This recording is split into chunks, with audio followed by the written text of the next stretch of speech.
Hello friends, ఎలా ఉన్నారు? మేము మీకు స్వాగతం పలుకుతున్నాం. ఈరోజు మనం ఒక అద్భుతమైన కథ వినబోతున్నాం. ఇది ఒక చిన్న ఎలుక ఒక గొప్ప సింహాన్ని ఎలా కాపాడిందో తెలుసుకోండి. మీరు సిద్ధంగా ఉన్నారా? అయితే మన కథ ప్రారంభిద్దాం. ఒక అడవిలో ఒక గొప్ప సింహం ఉండేది.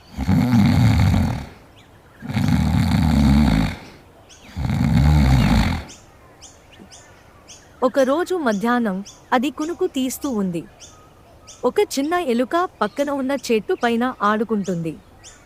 ఆ చిన్న ఎలుక సింహము పైన పడింది.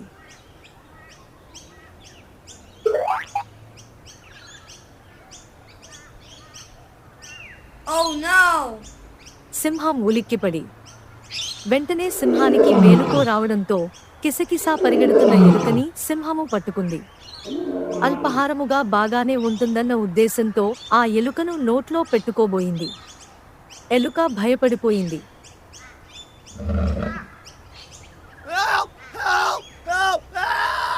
ఓ రాజా, దయచేసి నన్ను వదిలేయండి. నేను చాలా చిన్నగా ఉన్నాను. మీ ఆకలిని తీర్చలేను. ఒకరోజు నేను మీకు సహాయం చేయగలను. జలపడిన సింహం నవ్వుతూ ఇలా అనడి.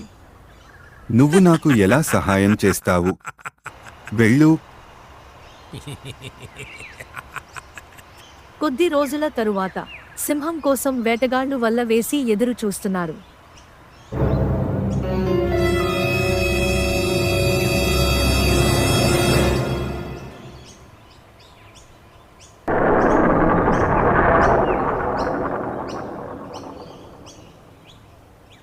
సింహం వలలో చిక్కుకుంది. ఊహా, నేను చిక్కుకున్నాను. సింహం ఎంత ప్రయత్నించినా వల నుండి బయటపడలేకపోయింది. తన బలంతో ఎంత ప్రయత్నించినా వల నుంచి బయటపడలేకపోయింది. చివరికి కోపంతో, నిస్సహాయతతో గట్టిగా అడవి మొత్తం వినిపించేలా గర్జించింది. వెంటనే జంతువులన్నీ దడుచుకుని దాక్కున్నాయి. కొద్దిసేపటికి చిన్నగా, భయంతో ఉన్న ఒక ఎలుక చెట్టు వెనుక నుంచి కనిపించింది.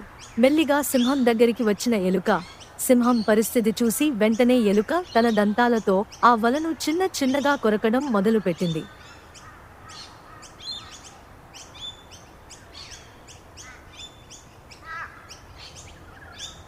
ఎలుక చాలాసేపు కష్టపడడంతో చివరికి వలలో పెద్ద చిల్లు తయారయ్యింది.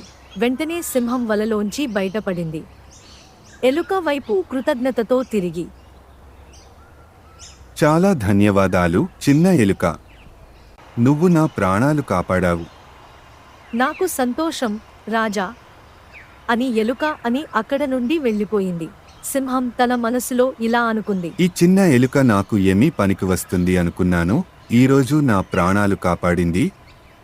నేను ఏ జంతువుని తక్కువగా అంచనా వేయకూడదు.